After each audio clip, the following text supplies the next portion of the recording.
Hello viewers, आप सभी का पाथफाइंडर्स बाय अकेडमी पे स्वागत है। चाइना इंडिया का सबसे बड़ा फॉरेन पॉलिसी चैलेंज है। कैसे चाइना के राइज को इंडिया एकोमोडेट कर सकता है, कैसे इंडिया के राइज को चाइना एकोमोडेट कर सकता है, या कैसे दोनों कंट्री आने वाले समय में पीसफुली राइज कर सकते हैं। बिकॉज 21वीं सदी में नो डाउट इंडिया और चाइना दोनों फ्यूचर डिसीजन मेकर्स होंगे। लेकिन सवाल ये आता है कि कैसे ये दोनों कंट्री पीसफुली राइज कर सकते हैं, या नहीं तो क्या ये दोनों कंट्री आपस में ही एक दूसरे को डिस्ट्रॉय कर सकते हैं। ये एक ऐसा सवाल है जो 21वीं सदी के इंटरनेशनल पॉलिटिक्स में सबसे बड़ा मिस्ट्री है, सबसे बड़ा डिलेमा है कि कैसे इंडिया और चाइना पीसफुली राइज कर सकते हैं। चाइना का एग्रेशन पूरी दुनिया में बहुत सारे कंट्रीज आज झेल रहे हैं। इंडिया क्योंकि एक पड़ोसी देश है चाइना को, तो कॉन्स्टेंटली इंडिया के ऊपर भी चाइना के ये प्रेशर टैक्टिक्स चल रहे हैं। खासकर 2013 में जब शी जिनपिंग चाइना में पावर में आए थे, उसके बाद से कॉन्स्टेंटली इंडिया के ऊपर बॉर्डर में टेंशन्स बढ़े हैं। ऐसा कोई साल 2013 के बाद नहीं गया है जब इंडिया चाइना के बीच में कोई ना कोई बॉर्डर टेंशन्स हुए हैं। वो चाहे 2017 का डोकलाम इंसिडेंट हो जाए या 2020 का इंडिया में गलवान इशू हो जाए, जो कि एक तरीके का 1962 इंडो चाइना वॉर वाला सिचुएशन पैदा हो गया था, जिसकी वजह से इंडिया चाइना के रिलेशंस बहुत ज़्यादा डाउनफॉल हुए थे। लेकिन पिछले कुछ महीने से रिलेशंस में थोड़ा सा सुधार हुआ है।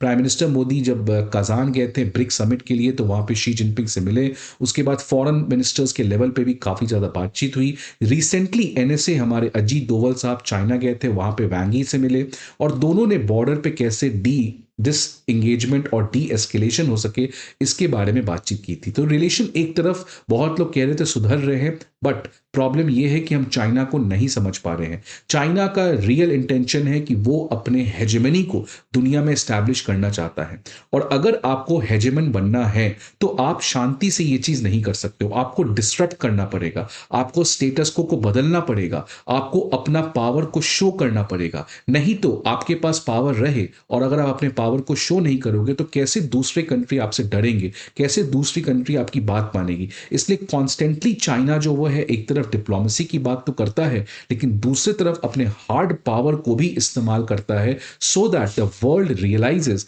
That today's China is going to become the tomorrow's world leader. इसीलिए चाइना ने एक और इंडिया के ऊपर अगेन प्रोवोक किया है। चाइना ने न्यू काउंटीज को क्रिएट किया है लद्दाख में। काउंटीज का मतलब टेरिटोरियल डिवीजन।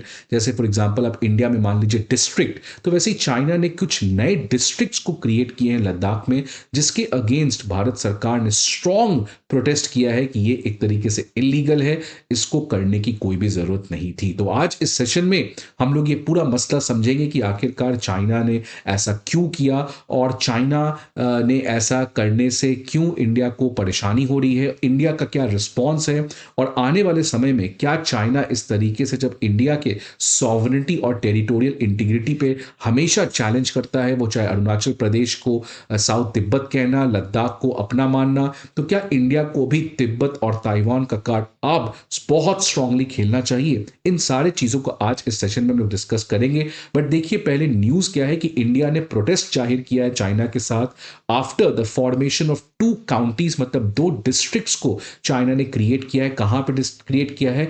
होतान प्रेफेक्चर में। प्रेफेक्चर का मतलब आप मान लीजिए प्रोविंस। तो जो होतान प्रोविंस है वहां पे दो काउंटीज को चाइना ने क्रिएट किया है, और ये जो होतान प्रेफेक्चर है ये अक्साई चीन का पार्ट है जो लद्दाख में आता है। तो एक तरीके से इसके बाद काफी ज्यादा रिलेशंस में अगेन प्रॉब्लम क्रिएट हो सकता है। एमईए के जो स्पोक पर्सन है रणधीर जायसवाल जी ने, उन्होंने कहा है कि ये जो चाइना ने किया है इसको हम बिल्कुल पूरी कड़ी तरीके से निंदा करते हैं। ये एक तरीके से इलीगल है चाइनीज ऑक्यूपेशन का इंडियन टेरिटरी में।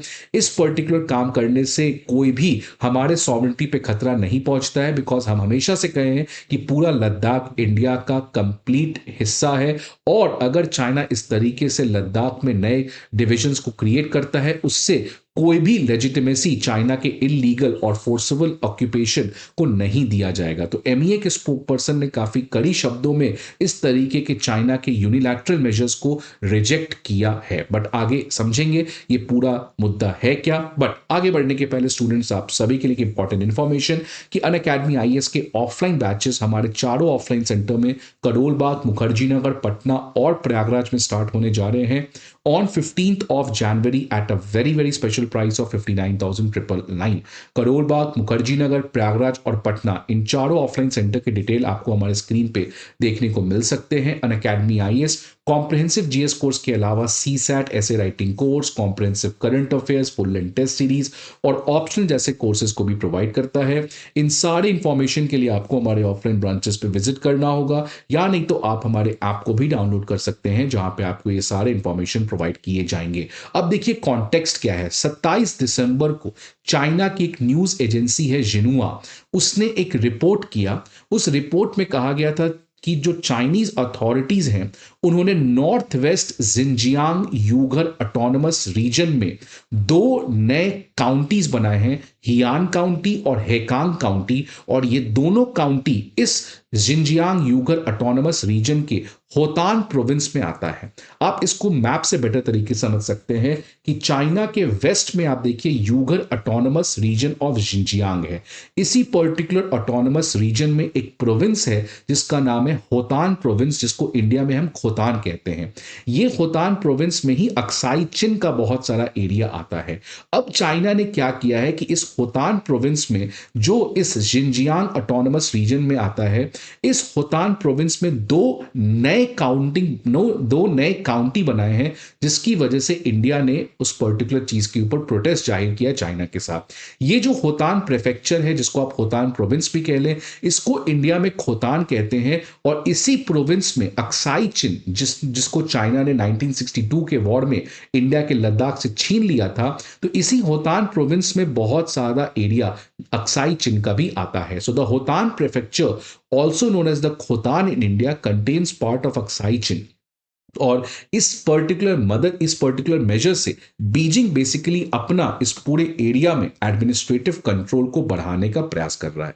तो यही पर्टिकुलर मुद्दा हुआ है कि चाइना ने इस particular Uyghur autonomous region of Xinjiang के होतान प्रोविंस में, जो होतान प्रोविंस जिसको इंडिया में खोतान कहते हैं और इसी होतान प्रोविंस में इंडिया का अक्साई चिन भी आता है, इसमें दो नए काउंटी को बनाया है, जिससे चाइना अपना अक्साई चिन के ऊपर कंट्रोल को बहुत ज्यादा फर्म अप करना चाह रहा है। अक्साई चिन आप देख सकते हैं इस पर्टिकुलर मैप पे, जो चाइना एडमिनिस्टर है 1962 के वॉर में इसने इंडिया के लद्दाख से इसको छीन लिया था। ये जो पर्टिकुलर चीज हुआ, इसका टाइमिंग काफी खास है, बिकॉज जस्ट रिसेंटली 18 दिसंबर को हमारे special representative for border mechanism NSA Ajit Doval और चाइनीज फॉरेन मिनिस्टर वांग यी, इन दोनों की मुलाकात हुई थी। काफी ज्यादा प्रोडक्टिव बातचीत हुई थी, लेकिन अभी भी ये क्लियर हो चुका है कि चाइना जो है वो बीच बीच में इंडिया को अगेन इस तरीके से परेशान करते रहेगा।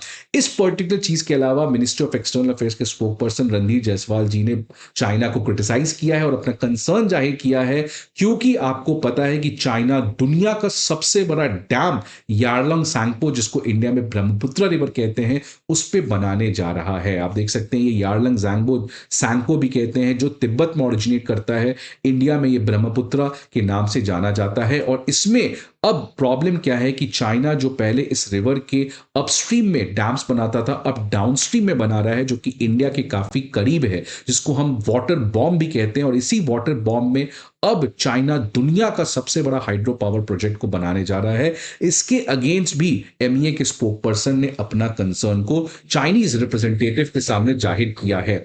अब सवाल आता है कि ये कोई अकेला इंसिडेंट नहीं है। आपको पता है कि 2021 में चाइना ने मैप निकाला, अरुणाचल प्रदेश को साउथ तिब्बत कहा, लद्दाख को हमेशा छीनने का प्रयास करता है चाइना। तो क्यों आखिरकार हम इतने बैकफुट पे हैं? हम क्यों नहीं तिब्बत और ताइवान कार्ड खेलते हैं? हम क्यों नहीं तिब्बत को ऑटोनमस रीजन कहते हैं? हम क्यों नहीं ताइवान के ऊपर एग्रेसिव स्टैंड लेते हैं? हम क्यों नहीं ताइवान के साथ डिप्लोमेटिकली और अपने रिलेशंस को स्ट्रेंथन करते हैं? So this is the time when India has to have that confidence कि अगर चाइना, क्योंकि प्रॉब्लम है कि China does not understand the language of diplomacy, China does not have the aspirations to create a world which is peaceful, China wants to create a world which suits its own interest. वो अपने फायदे के लिए इस पूरी दुनिया को वापस से चेंज करना चाहता है, और चाइना इस तरीके से इंडिया को प्रॉब्लम क्रिएट करेगा। खासकर शी जिनपिंग देखिए, जैसे जैसे उनकी इकोनॉमी स्लो हो जाएगी, जैसे जैसे चाइना की पॉलिटिक्स में इंस्टेबिलिटी बढ़ेगी, वैसे ही इंडिया का अगेन प्रोपोगेंडा,